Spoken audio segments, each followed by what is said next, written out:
नमस्ते, मेरा नाम अर्नव पांडे है और ये मेरी ई आचार्य सीरीज़ का 11वां वीडियो है। इस वीडियो के अंदर हम आज ग्रेविटेशन के बारे में बात करेंगे। हर बार की तरह जो वीडियो में जितने भी सिमुलेशन जिनका भी यूज़ किया गया है वो सब इस वीडियो के डिस्क्रिप्शन में होंगे और आप उनको आसानी से देख सकते हैं। ये सब फ्री सिमुलेशंस हैं जिनका आप यूज़ कर सकते हैं। शायद आपको एक कॉन्सेप्ट पता हो या शायद ना भी पता हो, तो आप इनसे उनका प्रैक्टिस कर सकते हैं, उनको समझने में मदद आपको समझने में भी मदद कर सकते हैं। ये बहुत ही अच्छे सिमुलेशंस हैं जिनका मैंने खुद यूज़ किया है समझने के लिए इन कॉन्सेप्ट्स को, और मुझे उम्मीद है कि आपके लिए भी मदद करेंगे। तो चलिए स्टार्ट करते हैं ग्रेविटेशन के टॉपिक पर। ग्रेविटेशन के बारे में जब हम बात करते हैं तो सबसे पहले हम सभी लोगों ने न्यूटन की वो कहानी सुनी होगी कि कैसे उसके सर पे एक बार एक एप्पल या सेब गिरा था और कैसे उसने ग्रेविटी को डिस्कवर किया। पर ग्रेविटी को हम मानते कैसे हैं और ग्रेविटी समझते कैसे हैं? तो ग्रेविटी वो ऐसी फोर्स होती है जो किसी भी ऑब्जेक्ट पे कोई भी ऑब्जेक्ट जिसका मास होता है वो एक फोर्स एग्जर्ट करती है जो किसी भी दूसरे ऑब्जेक्ट को उसकी तरफ खींचती है। पर ये ऑब्जेक्ट जिनकी मास ऐसी होती है उनको बहुत बड़े साइज़ के ऑब्जेक्ट्स होने पड़ते हैं।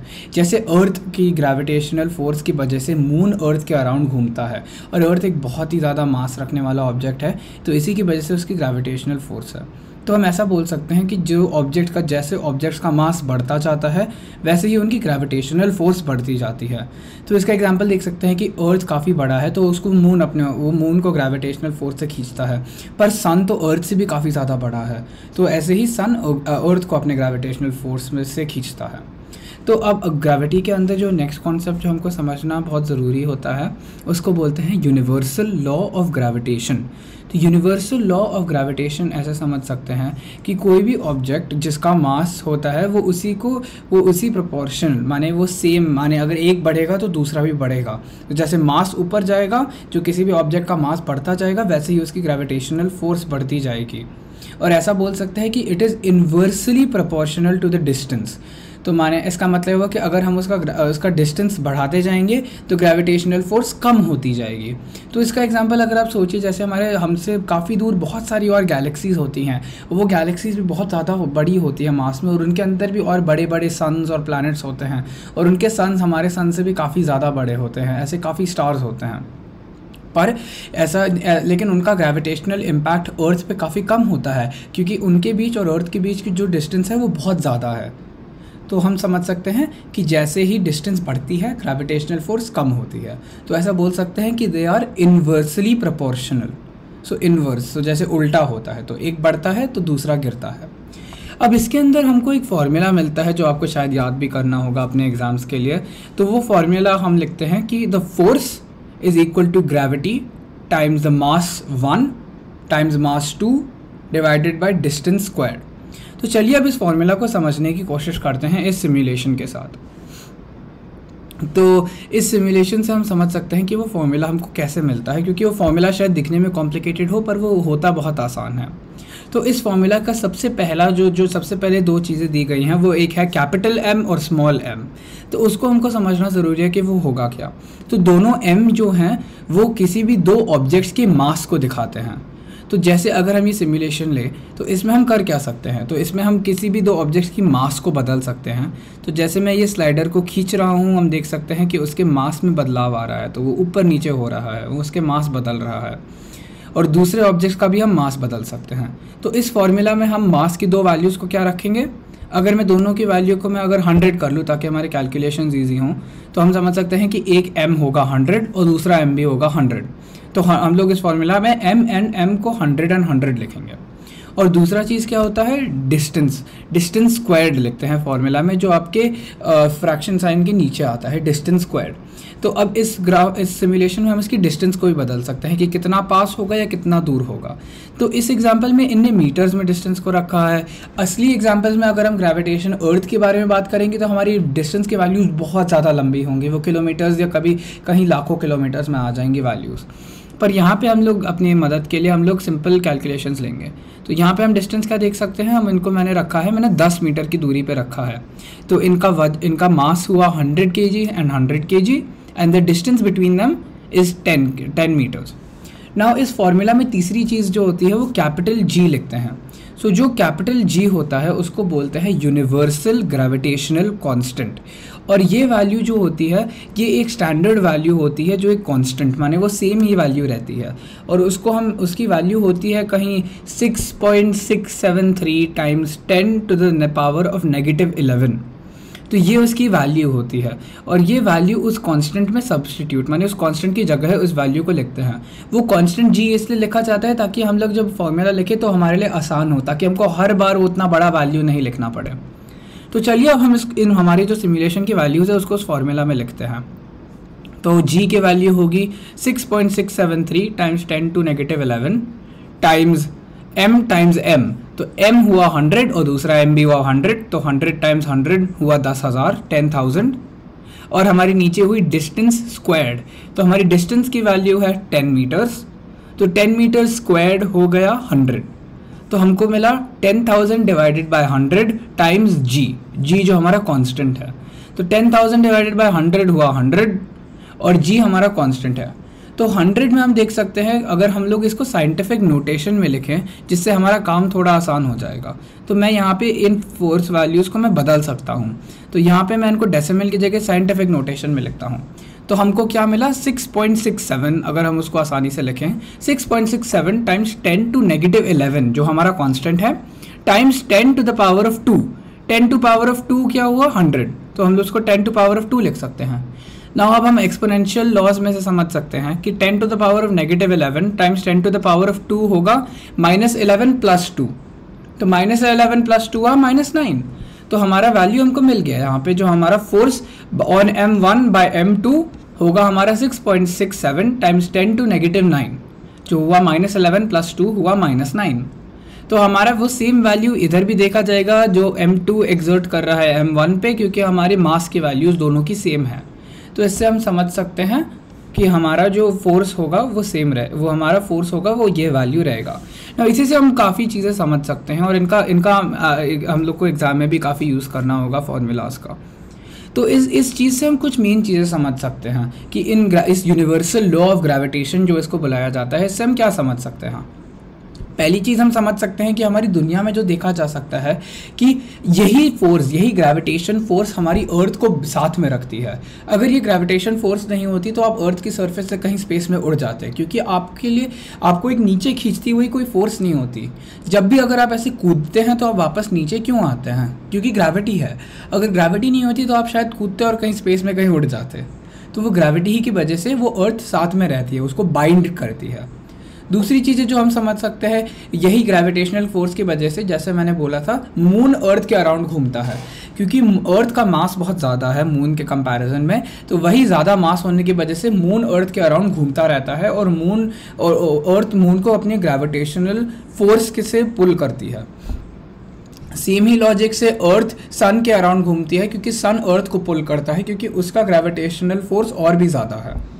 इसी एग्जाम्पल से हम समझ सकते हैं कि अर्थ में टाइड्स कैसे आती है। जैसे पानी कभी ज़्यादा होता है या कभी कम होता है समुद्र में या फिर कहीं ओशन में, और इसका यही कारण होता है क्योंकि वो मून या सन की वजह से जो ग्रेविटेशनल फोर्सेस आती हैं वो अर्थ की नेचुरल वाटर टाइड्स, जो पानी की टाइड्स होती हैं, उनको बदलती हैं।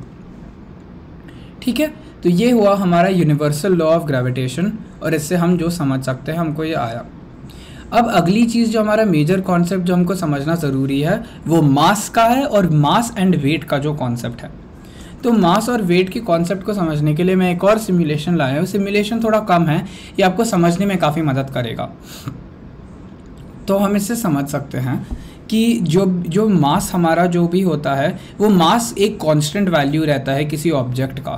तो अगर हम अगर मैं खुद का मास देखूँ तो मेरा मास हर जगह कांस्टेंट रहेगा, चाहे मुझे किसी भी ग्रेविटेशनल फोर्स का इम्पैक्ट हो रहा हो, चाहे मैं जुपिटर पे हूँ या मैं अर्थ पे हूँ या मैं चांद पे, मैं मून पे हूँ, मेरा मास सेम रहेगा, मास बदलता नहीं है। पर जो हमारा वेट होता है, वेट हमारा बदलता है डिपेंडिंग ऑन हम किस जगह पे हैं और हमारे ऊपर क्या ग्रेविटेशनल फोर्सेस आ रही हैं। तो इससे हम समझ सकते हैं कि अर्थ की ग्रेविटेशनल फोर्स जुपिटर से काफ़ी कम होगी, क्योंकि अर्थ जुपिटर से तो काफ़ी छोटा है। तो अर्थ का हम लोग पे हमारा अर्थ पे जो वेट होगा वो जुपिटर से काफ़ी कम होगा।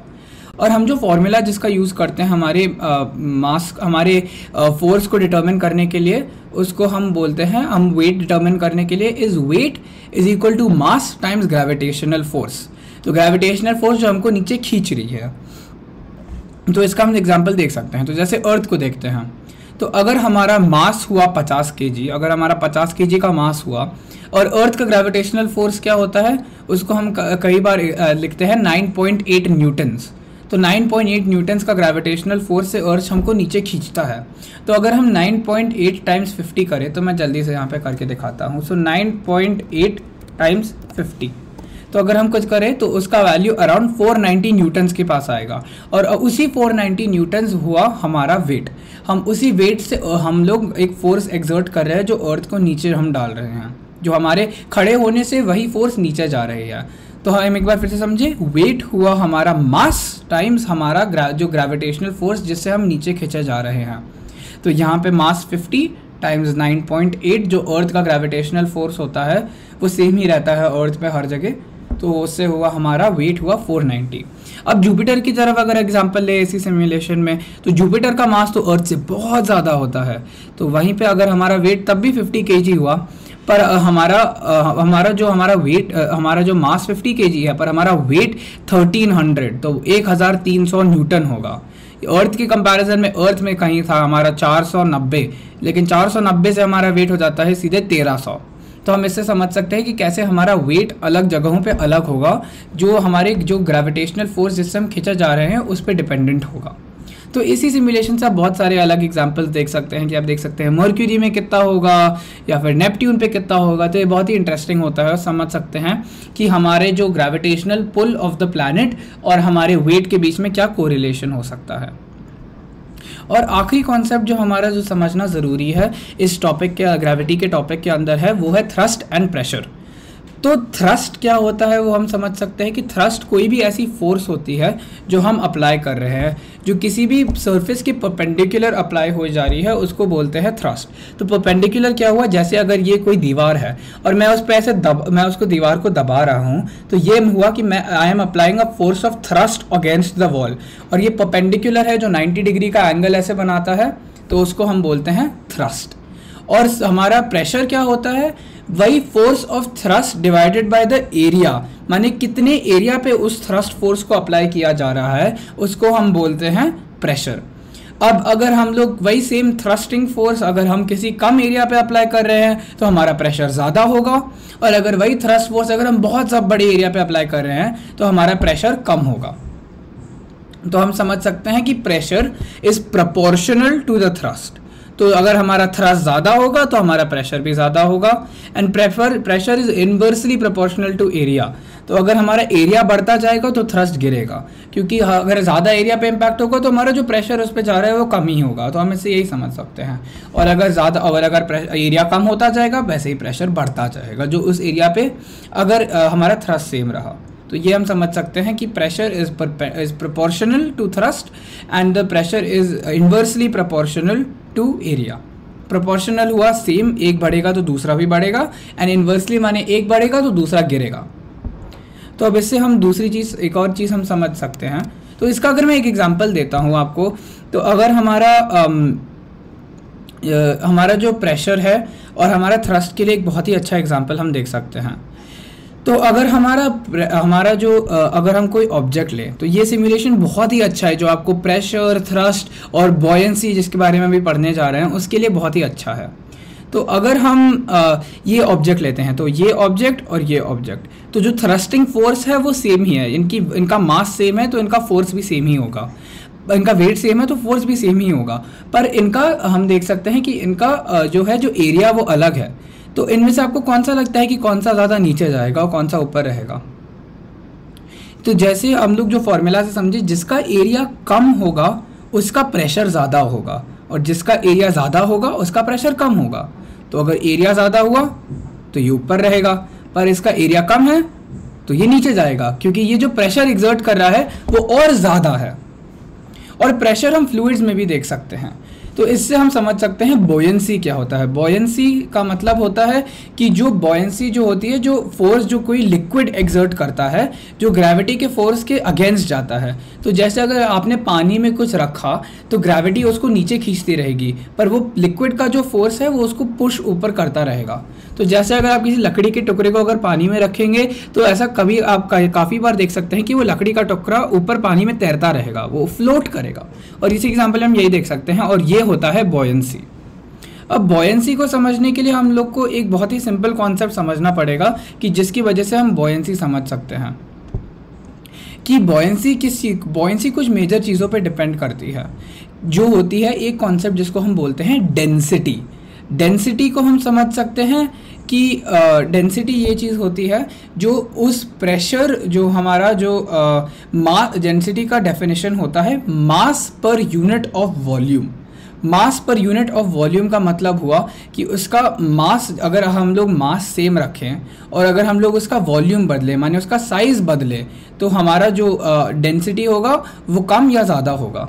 तो जैसे इसी एग्जांपल में दिखाया, अगर हमारा मास सेम है, हमारा जो मास 5 kg और 5 kg, हमारा वेट वो है, हमारा मास भी सेम ही है, दोनों के ऑब्जेक्ट्स के बीच में हमारा मास सेम है, पर अगर हम हमने उसके वॉल्यूम को बदला तो इसका वॉल्यूम कम है और इसका वॉल्यूम ज़्यादा है, तो हम इससे समझ सकते हैं कि इस बॉक्स का डेंसिटी और ज़्यादा है और इस बॉक्स का डेंसिटी और कम है, क्योंकि ये ज़्यादा बड़ा साइज़ का है। तो इसका डेंसिटी पर एरिया जो हम समझ सकते हैं, जो हम इसका वॉल्यूम, इसका मास पर वॉल्यूम, इसका और ज़्यादा, उसका और कम होगा, तो माने इसकी डेंसिटी और कम होगी, लेकिन इसकी इस छोटे बॉक्स की ज़्यादा होगी। तो अगर डेंसिटी कम होती है तो ये बॉयंसी देख सकते हैं कि ये फ्लोट करेगा, लेकिन अगर डेंसिटी ज़्यादा है तो वही ऑब्जेक्ट पानी में गिर जाएगा। इसका एग्जाम्पल देख सकते हैं, अगर आप एक लकड़ी का टुकड़ा लेंगे और एक आयरन का टुकड़ा लेंगे और उसको पानी में डाल देंगे, तो हम देख सकते हैं कि जो लकड़ी का टुकड़ा है वो पानी में तैरेगा, लेकिन आयरन का टुकड़ा नीचे गिर जाएगा। इसी का मैं एग्जांपल आपको जल्दी से दिखाता हूँ। ये लकड़ी का टुकड़ा हमने पानी में डाला और ये पानी में तैर रहा है, पर अगर मैंने एक एल्यूमिनियम के टुकड़े में बदल दिया, जो मेटल का बना होता है, एल्यूमिनियम के बदल दिया और मैंने इसको पानी में डाला, तो ये तुरंत पानी में गिर गया। और इसका यही मतलब है कि जो वो लकड़ी की डेंसिटी है वो बहुत कम है, लेकिन जो एल्यूमिनियम, जो मेटल की डेंसिटी है वो बहुत ज़्यादा है। तो इसी का एग्जांपल, अगर मैंने स्टायरोफोम में बदल दिया, तो स्टायरोफोम की डेंसिटी बहुत ही कम होती है, तो पानी में एकदम कूदता रहेगा, उसको पानी में एकदम ऐसे, अगर मैंने ऊपर से अगर गिराया तो एकदम ऊपर तक वापस जाएगा। लेकिन अगर मैंने वही एल्यूमिनियम के साथ किया, इसको ऊपर से फेंका, तो ये सीधे नीचे गिरेगा। तो यही समझ सकते हैं कि जो ज़्यादा जैसे डेंसिटी बढ़ती है वैसे ही जो बॉयंसी है वो भी कम होती है। तो density and buoyancy inversely proportional, तो डेंसिटी बढ़ती जाएगी, बॉयंसी कम होती जाएगी। और यही हमको समझते हैं, जो हमारा आखिरी कॉन्सेप्ट है वो हुआ आर्किमिडीज प्रिंसिपल, जो बोलते हैं, जो बहुत ही माने फैंसी नाम, जो बहुत ही मुश्किल नाम लगता है, बहुत ही सिंपल कॉन्सेप्ट होता है आर्किमिडीज प्रिंसिपल का। आर्किमिडीज प्रिंसिपल ये बोलता है कि जो हमारा कोई भी ऑब्जेक्ट अगर हम पानी में डालते हैं तो it experiences an upward force that is proportional, that is equal to the weight of the fluid displaced. तो ये बहुत ही मुश्किल समझ रहा होगा, पर ये होता बहुत आसान है। तो अगर मैंने किसी भी ऑब्जेक्ट को पानी में डाला तो इट एक्सपीरियंसेस ऐसा फोर्स जो उसको वापस ऊपर करता है, और वो फोर्स इक्वल होगा जो पानी का वेट डिस्प्लेस हुआ है। अगर मैं इसका एग्जांपल दिखाऊं तो अगर मैं ये 5 kg, अगर ये हमारा 5 kg, एक सेकंड मैं इसको बदलता हूं ऐसे, हाँ, तो अगर ये हमारा सेम डेंसिटी, तो इन सब की डेंसिटी एक ही है, पर अगर इनका वेट बदलता है, अगर मैं इनको पानी में डालूं तो हमारा जो हमारा डिस्प्लेसमेंट, जो पानी का डिस्प्लेसमेंट होगा, that will be equal to the mass of the object. तो ये जैसे 3 kg का पानी डाला, 3 kg का डब्बा डाला, तो हम देख सकते हैं कि जो डिस्प्लेसमेंट हुआ ये 100 से 103 हो गया। This is equal to the force जो हमने इसमें वेट डाला। अगर मैं इसमें एक और 2 kg का डब्बा डालूंगा तो हमारा और बढ़ के 105 हो जाएगा, क्योंकि 2 + 3 हुआ 5। तो this will be equal to the force that is there. तो यही हुआ बहुत सिंपल आर्किमिडीज प्रिंसिपल। और ये सिमुलेशन तो मुझे बहुत ज़्यादा पसंद है, क्योंकि इसमें आप बहुत चीज़ें बदल सकते हैं। अगर सेम मास के मैंने अलग अलग डाले, जिनका वॉल्यूम अलग है पर उनका मास सेम है, तो हम यहाँ पे डेंसिटी समझ सकते हैं।